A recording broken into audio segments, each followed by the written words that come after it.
Welcome, I'm Prudence Robertson, and this is EWTN Pro-Life Weekly. 2022 midterm election. While it looks like Republicans have taken control of the House of Representatives, this year's midterm elections did not result in the massive red wave that many anticipated. Amber Athey, Washington editor for The Spectator and senior fellow at the Steamboat Institute, unravels election results and explains what certain wins and losses mean for the pro-life movement. Dangerous drugs. So-called health professionals are prescribing abortion drugs to women who aren't even pregnant, and the Food and Drug Administration is raising concerns. Chelsea Yeoman, Texas State Director and National Legislative Advisor at Human Coalition, joins us to discuss these latest claims by the FDA and shares her thoughts on President Biden's pro-abortion plans now that the midterm elections have come and gone. Building a Culture of Life. A college campus missionary organization launches a video series aimed at building a culture of life. We speak to Dr. John Bishop, Director of Focus Formation, who tells us the importance of these videos and the impact they can make in a post-Roe world.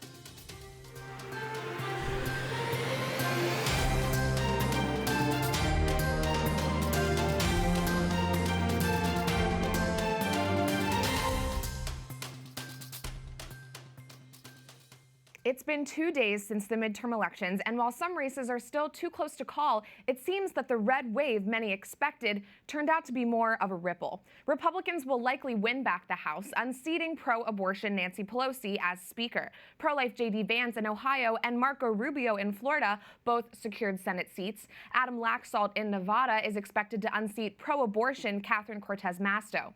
Georgia's Senate race will go to a runoff, so we may not know who holds control in the Senate for weeks to come. Devastatingly, 3 states voted to enshrine abortion on demand, and 2 states with pro-life measures on the ballot failed to get a majority of votes to pass them. Joining me now is Amber Athey, Washington editor for The Spectator and senior fellow at the Steamboat Institute for Analysis. Amber, thanks for joining me. What do you make of the results that we've seen so far, especially when you take into account how charged the issue of abortion was throughout this whole campaign cycle?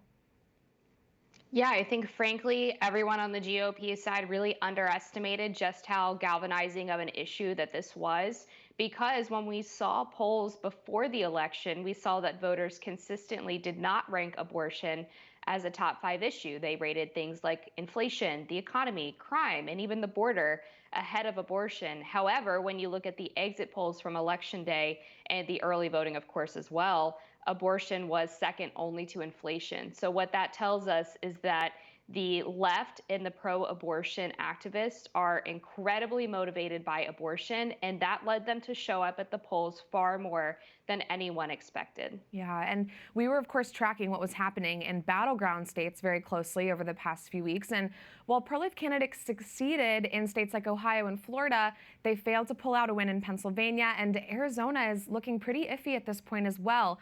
What do you think made the difference between winning and losing here when it comes to the Senate? Well, I think part of it is just candidate selection.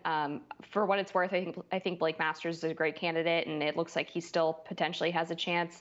But Dr. Oz, I think, was not the best choice for Pennsylvania. And when you look at the states where Republicans did secure the Senate, they really did just run very effective campaigns. I was on the ground in North Carolina following the Ted Budd campaign, and he was laser focused on issues of inflation and crime. And so even though his opponent, Sherry Beasley, did try to hit him for his pro-life stance, she also had a really horrible crime record from her time on the North Carolina Supreme Court. So, every race is a little bit different, and it can be hard to extrapolate lessons from a southern state, for example, to a Rust Belt state.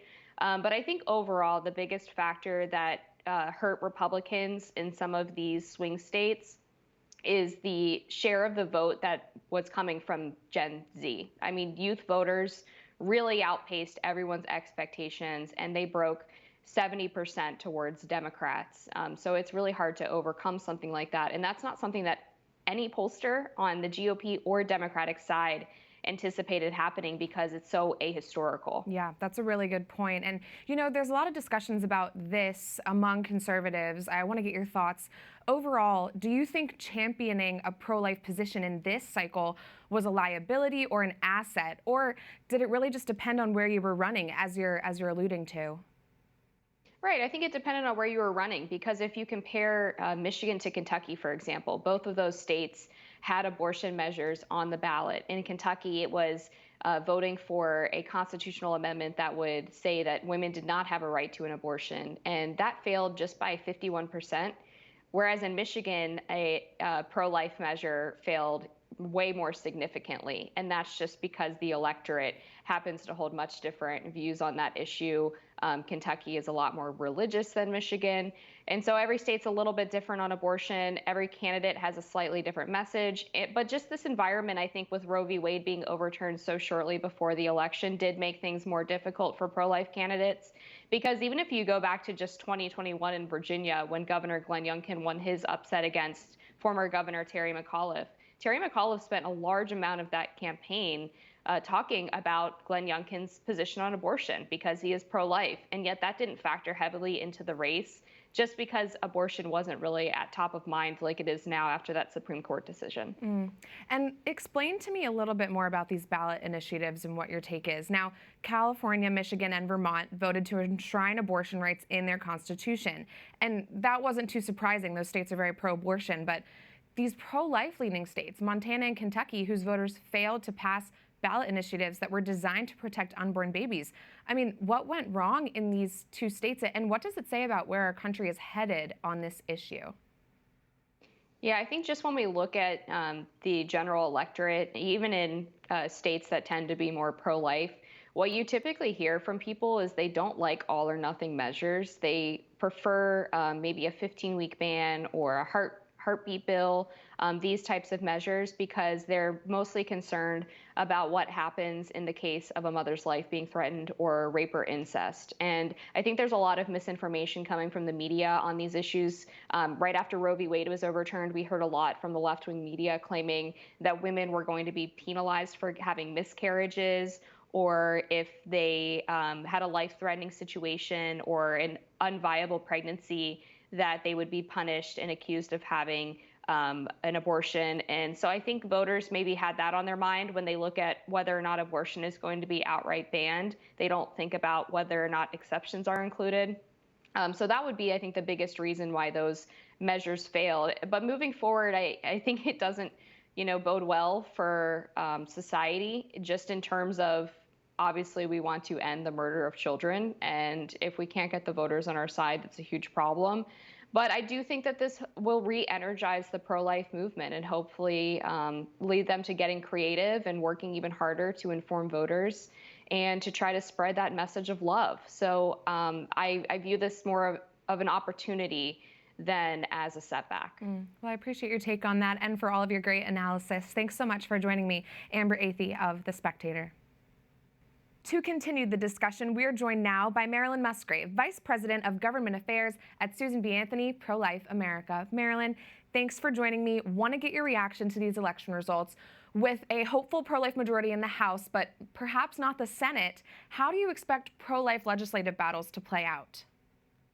Well, first of all, we're still very hopeful on the Senate, and boy, are we ever going to be in Georgia for Herschel Walker.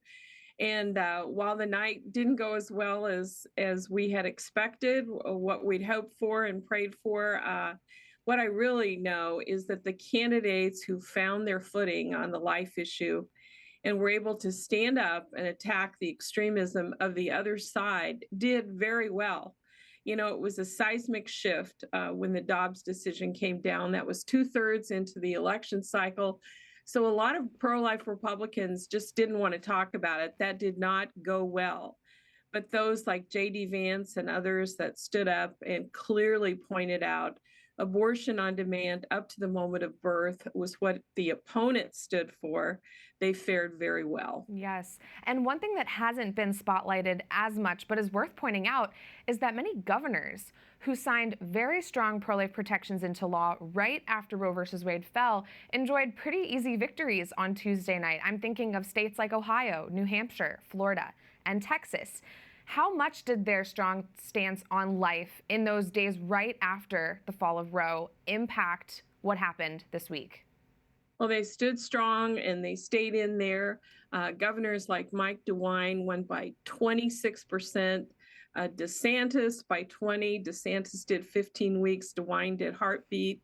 And of course, Greg Abbott in Texas won by 12 points, a huge majority. And he is a very pro-life governor. Everybody in the country knew that. And of course, he did very well. So we're very proud of those governors that stood for life, and the voters rewarded them on election night. It certainly seems like it. And we couldn't help but notice that days before the elections, National Public Radio aired an audio clip of a woman having an abortion. Do you think the release of that audio clip was strategic, and how did everyday Americans react to it? Well, I think the goal was to normalize abortion. A woman just goes into a clinic and has this procedure and it's over. But I tell you, Prudence, when I listened to that, the moaning of the mother just broke my heart. I have a daughter that's a nurse who's assisted with DNCs when they were necessary for the mother. And she described to me what the procedure was like, what the sound of the vacuum was like. And it was heartbreaking for her, even though she knew that they were helping this woman when she needed medical help. So to me, you can't normalize abortion. The other side keeps saying it's healthcare. It's not healthcare. And what a time we're living in when people try to say this is normal. It's not normal. Yeah. It's the taking of innocent life. Yeah. And the mother's the victim too, Prudence. We have about a minute left, Marilyn, but I noticed SBA Pro-Life America announced a full court press in Georgia, as you just recently alluded to, and that you'll be spending at least $1 million to elect Herschel Walker and defeat pro-abortion Raphael Warnock. Talk to me about why it's important to be in Georgia right now. Well, the stakes are very high. This is the most pro-abortion administration ever. We're so grateful now that it looks like we're going to have a divided government with the majority in the House, and we're working very hard to have that majority in the Senate there. We know what Herschel Walker will do if he's in the United States Senate. He will be a pro-life champion, and we're in Georgia to help him every step of the way until he wins on December 6th. Well, we will, of course, continue to track that race and everything that's going on with these midterm elections. Thanks so much for joining me, Marilyn Musgrave of SBA Pro-Life America. Always a joy to have you on. Thank you so much. Health providers are handing out chemical abortion drugs to women like candy, even women who aren't pregnant. And the Food and Drug Administration is warning against this recklessness. A spokesperson for the FDA told Politico late last month that the agency is concerned with the uptick of prescribed mifepristone, a drug which stops the flow of the hormone progesterone and starves the baby to death in utero. The spokesperson confirmed that medical providers wouldn't be able to properly care for women who take the drug before consulting with a professional physician. Joining me now is Chelsea Yeoman, Texas State Director and National Legislative Advisor at Human Coalition. Chelsea, thanks for joining me. You and I both know that these drugs are so dangerous. Pro-life OBGYNs have always advised against chemical abortion drugs being sent to women, especially through the mail, without a consultation. But we've never heard the FDA warn against these drugs. Is this surprising to you? It actually was very surprising to me and indicative of just how dangerous these drugs truly are. The FDA, by no stretch of the imagination, is very politically active and pro-abortion. They hid any data. They went into studying these pills beforehand. Typically, those results of studies of pills before they're distributed out to the public are allowed to be made public. The FDA has even said you're not even required to report any emergencies that arise out of taking this pill before. So the fact that now they are changing their tune is really indicative of a greater problem at hand. We know by outside studies by pro-life groups that this pill is dangerous for women. They are up to 4 times more likely to end up in the ER when they take these pills.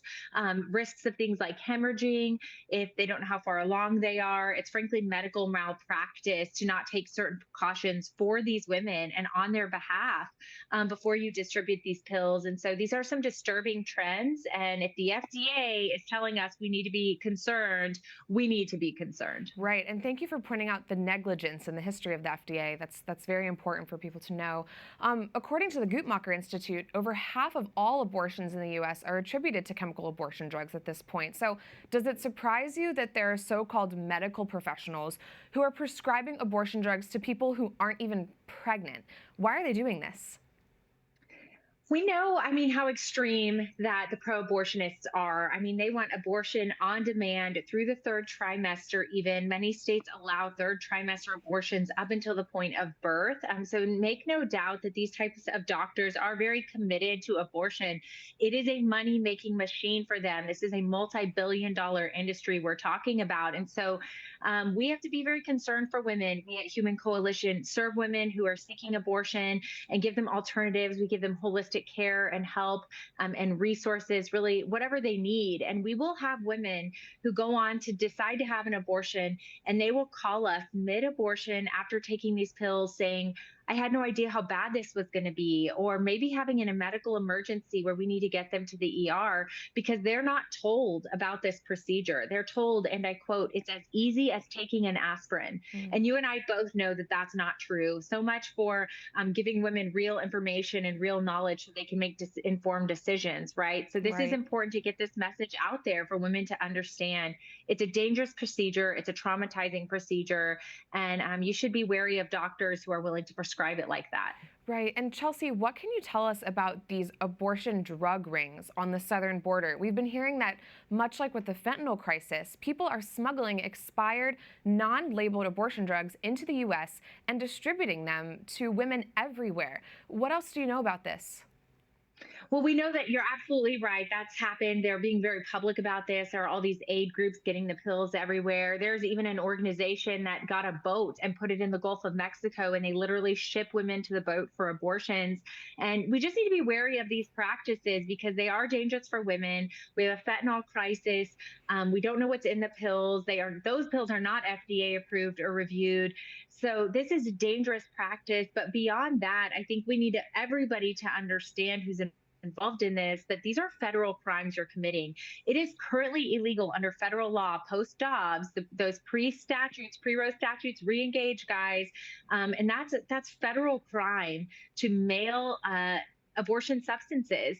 And in the states like Texas or some of these border states, it's not only criminal homicide, but there's civil penalties as well. And so these people are running afoul of the law, and it's just a matter of time until that catches up with them. Yeah, thank you for flagging that. And President Biden announced that he would codify Roe if the Democratic Party takes the majority in the midterm elections that happen this week. And we have just about a minute left, but it looks like Republicans did not take home as many wins as expected, especially in the Senate.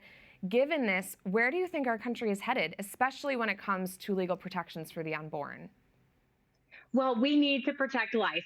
Life is something that should be protected from conception. We all know that. And so it's really on us as voters to call our elected officials. They do care about your voice. They care about representing you well, and let them know you want support services for women expanded who are pregnant. That's known to decrease abortion rates. And you also want to see them protect life more strongly. They're going to run strongly if we push them strongly. And so continue to engage. But we do have our work cut out for us ahead. And have hope at the state level. We have lots of really great state legislatures ready to go who were able to maintain their seats. And so we've got our work cut out for us ahead. Yeah, that is an encouraging fact. Thank you so much for joining us, Chelsea Yeoman of Human Coalition. Coming up, actress Anne Hathaway recently used her fame to promote abortion on the daytime talk show The View and claims that abortion can be another word for mercy. I speak out. Plus, a Catholic group launches its new video series aimed at building a culture of life.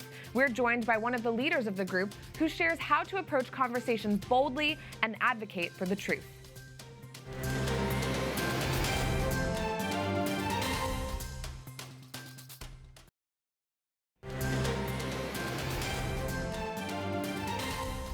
Welcome back to EWTN Pro-Life Weekly. I'm Prudence Robertson. Anne Hathaway recently joined the daytime talk show The View and claimed that abortion, the killing of an innocent child, can be, quote, merciful. That is this week's Speak Out segment.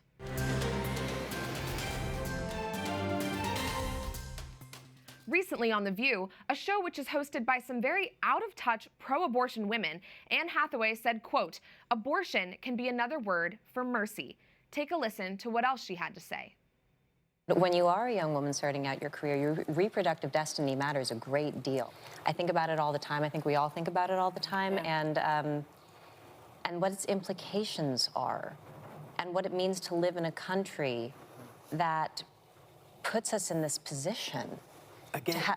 Again. Yeah. Again. And again, we have another pro-abortion Hollywood actress lying to the American people about what abortion really is. What in the world is reproductive destiny? Does Hathaway really think she's convincing anyone with this condescending display? She's ignoring the fact that women do indeed have the power to decide when it's time for them to have children by rejecting a life of promiscuity so that there are no unplanned pregnancies in the first place. She went on to say that abortion gives women the, quote, flexibility to be human. It's pretty sick and twisted that in order to be human, a woman should be able to end the life of another human.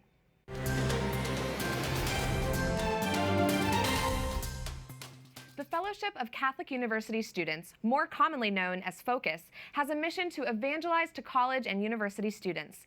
Despite the fact that lots of pro-life content is often censored by big tech, FOCUS is marching ahead with a new social media production, the 11-part Love Life video series. The project is aimed at restoring a culture of life to our nation. The videos answer tough questions that all Catholics should know how to answer and aims to equip young people to confidently profess and practice their faith, even in the most difficult moments. And joining me now to explain more about the project is Dr. John Bishop, Director of Focus Formation. John, thanks so much for joining me. Talk to me about the inspiration for this project. Prudence, thank you for having us here, and we appreciate all of the wonderful work that you guys do there at EWTN. So the new evangelization is a movement that was brought into being by John Paul II. And anyone who's ever read John Paul II or spent a lot of time in his thought knows that the new evangelization and the pro-life movement, building a culture of life, are two things that John Paul II had extraordinary passion for. And in his mind, those two things were intimately connected, that anything that affected the one movement would very readily affect the other movement. And so whenever we see positive ground in the new evangelization, we want to sort of cascade that into the pro-life movement, and whenever we see positive ground gained in the pro-life movement, we want to do the same and produce synergy for the new evangelization. So in this case, what we see in the wake of the Dobbs decision, an enormous blessing that was given to our country, the overturning of Roe versus Wade, we see an opportunity for a movement that we work in synergy with. We see an opportunity to gain even more ground as we build a culture of life, and Focus wants to be part of that. Yeah, makes a lot of sense. And in your mind, what is the biggest hurdle when it comes to helping people understand the importance of restoring a culture of life? There's a lot of different fronts in the battle of building a culture of life. And I don't know if there's any one single thing that is most difficult, but I'll name a few here that we see particularly painfully on college campuses. One is this, that the culture of life, building a culture of life, doesn't only have to do with protecting unborn children, though that is very, very important. What we also need to do is we need to build a dignified culture surrounding all things sexuality. Young people today are so confused, not only about the relationships between men and women, but about what a man is and what a woman is in the first place. And so if we're going to build a culture of life, we also have to build a culture of chastity, a culture of sexual dignity, something that John Paul was also very passionate about. Further, as you mentioned at the beginning of this interview, there are so many lies in our culture. Heresy is the air that young people breathe on the college campus, particularly heresies about the human person. And when we consider building a culture of life, when we consider the lies that are out there about abortion, it's particularly important for us to shout the truth as loud as we possibly can from the rooftops, the saving message of Jesus Christ and the saving message about ourselves. John Paul II says in the Gospel of Life that when the culture forgets who God is, people very quickly forget who they are as well. And I think that's exactly what we see in our present culture, that people have forgotten God. And in forgetting who God is, they've also forgotten human dignity, which is the case from the moment of conception to the point of death. And that's what we're here to proclaim at Focus. Yeah, that's really insightful. And I'd also quickly like to get your reaction to the midterm elections that happened this week. You know, several candidates who campaigned on reinstating Roe versus Wade and other pro-abortion policies that are far more extreme, these people have been elected. So when you think about what we're up against, how much more important does that make your mission on college campuses to be spreading the truth and instilling the truth in these kids? Yeah, well, anyone who's been involved with the new evangelization knows that the culture that we live in today is no longer a Christian culture. We don't live in a Christian age anymore. We live in an apostolic age. And for that reason, we shouldn't be surprised when ever more anti-life positions are espoused by major public figures. But I certainly hope that not only what you said, but also, the other signs of the times in the culture, in the family, might be a wake-up call to people that the overturning of Roe versus Wade doesn't mark the end of the pro-life battle by any means. Let me be very clear, and David B. Wright, in several of our videos that we filmed with him, makes this point time and again, that the overturning of Roe versus Wade does not announce the end of the pro-life movement. In a certain sense, it marks the beginning of perhaps a more important chapter than the chapter that just ended. The decisions about life issues have been given back to the states.